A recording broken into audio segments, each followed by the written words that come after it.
하나님의 크신 은혜와 평강이 오늘도 살아가는 모든 삶의 자리마다 충만히 마시기를 기원합니다. 기도하겠습니다. 하나님 아버지, 토요일 귀한 날을 우리 가운데 허락하셔서 일이 시작하게 하신 것 감사드립니다.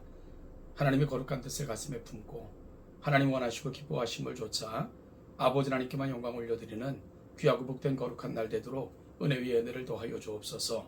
말씀을 푯대 삼고 그 말씀이 인도하심은 발을 좇아 그 말씀 앞으로 나아가는 귀한 주의 백성들 되게 하여 주옵소서.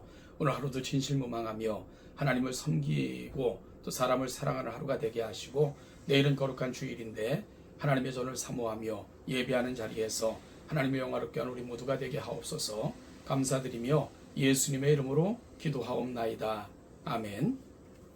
오늘 보실 하나님의 말씀은 레위기 25장 35절부터 55절 말씀까지입니다.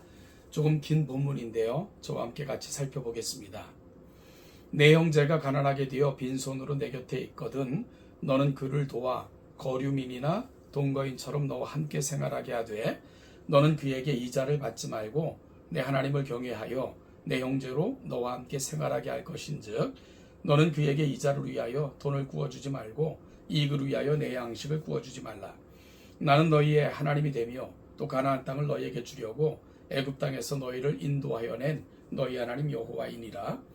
너와 함께 있는 내 형제가 가난하게 되어 내게 몸이 팔리거든 너는 그를 종으로 부리지 말고 품꾼이나 동거인과 같이 함께 있게 하여 시년까지 너를 섬기게 하라.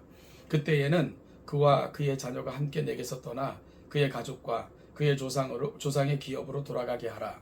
그들은 내가 애굽 땅에서 인도하여 낸 내 종들이니 종으로 팔지 말 것이라. 너는 그를 엄하게 부리지 말고 내 하나님을 경외하라. 내 종은 남녀를 막론하고 내 사방 이방인 중에서 취할지니, 남녀 종은 이런 자 중에서 사올 것이며 또 너희 중에 거류하는 동거인들의 자녀 중에서도 너희가 사올 수 있고, 또 그들이 너희와 함께 있어서 너희 땅에서 가정을 이룬 자들 중에서도 그리할 수 있도록 그들이 너희의 소유가 될지니라. 너희는 그들을 너희 후손에게 기업으로 주어 소유가 되게 할 것이라. 이방인 중에서는 너희가 영원한 종을 삼으려니와 너희 동족 이스라엘 자손은 너희가 피차 엄하게 부리지 말지니라. 만일 너와 함께 있는 거류민이나 동거인은 부유하게 되고 그와 함께 있는 내 형제는 가난하게 되므로 그가 너와 함께 있는 거류민이나 동거인 또는 거류민의 가족의 후손에게 팔리면, 그가 팔린 후에 그에게는 속량받을 권리가 있나니, 그의 형제 중 하나가 그를 속량하거나 또는 그의 삼촌이나 그의 삼촌의 아들이 그를 속량하거나 그의 가족 중 그의 살부치 중에서 그를 속량할 것이요, 그가 부유하게 되면 스스로 속량하되 자기 몸이 팔린 해로부터 시년까지를 그 산자와 계산하여 그 연수를 따라서 그 몸의 값을 정할 때에 그 사람을 섬긴 날을 그 사람에게 고용된 날로 여길 것이라. 만일 남은 애가 많으면 그 연수대로 팔린 값에서 속량하는 값을 그 사람에게 도로 주고, 만일 시년까지 남은 애가 적으면 그 사람과 계산하여 그 연수대로 속량하는 그 값을 그에게 도로 줄지며, 주인은 그를 매년의 삭군과 같이 여기고 내 목전에서 엄하게 부리지 말지니라. 그가 이같이 속량되지 못하면 시년에 이르러는 그와 그의 자녀가 자유하리니, 이스라엘 자손은 나의 종들이 되리라. 그들은 내가 애굽 땅에서 인도하여 낸 내 종이요 나는 너희 하나님 여호와이니라. 아멘. 오늘 본문을 한마디로 정의하면 동족을 따뜻하게 대하라 하는 명령입니다. 그런 면에서 오늘 본문의 제목을 붙이라면 형제를 소중히 대하라 라고 붙일 수도 있겠지요. 오늘 본문을 자세하게 강론하지는 않을 것입니다. 왜냐하면 이 부분이 성경 다른 부분이나 신약에서 특별히 인용된 것이 없기에 오늘은 그 큰 대의를 가지고 대략적인 내용으로 오늘을 살아가는 우리에게 주시는 메시지가 무엇인가 하는 것을 중심으로 살펴보려고 합니다.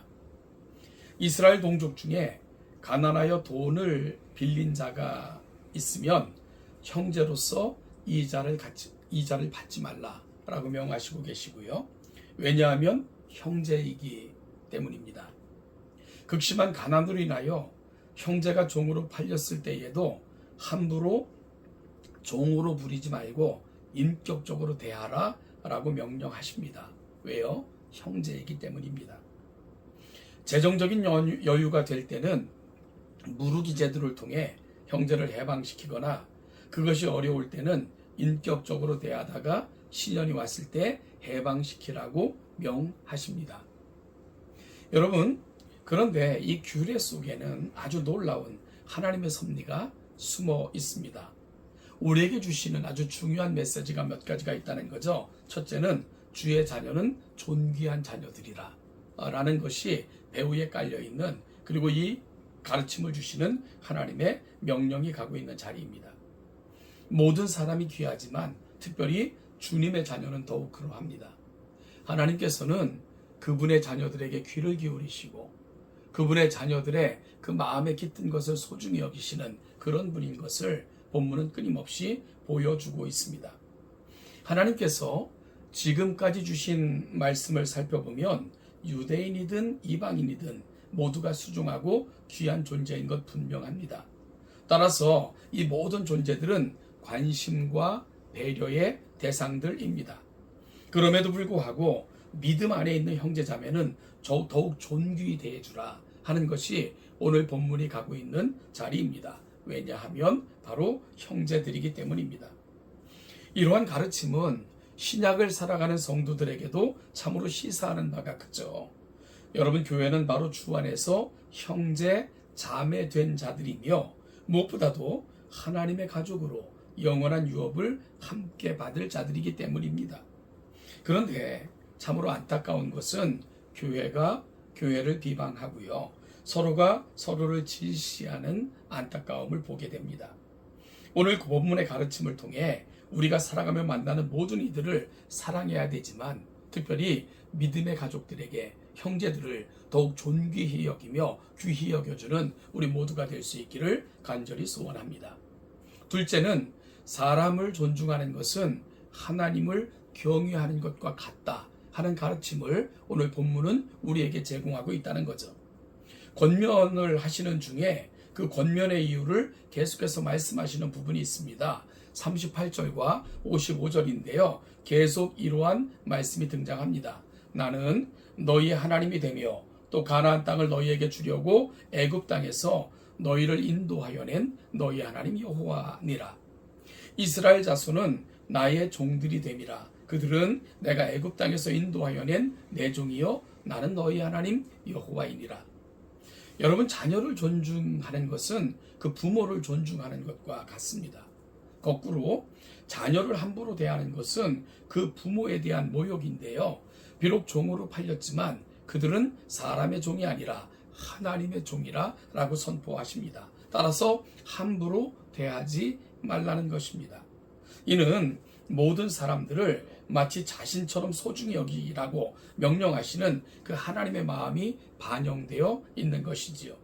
이 같은 하나님의 마음이 서로를 대하는, 특히 형제를 대하는 우리의 기본적인 태도가 되어야 된다 말씀하시고요. 그래서 오늘 이 말씀을 함께 나누면서 바로 그와 같은 것들이 사람을 대하고 특별히 형제를 대하는 저와 여러분들의 기본적인 태도이기를 간절히 소원합니다.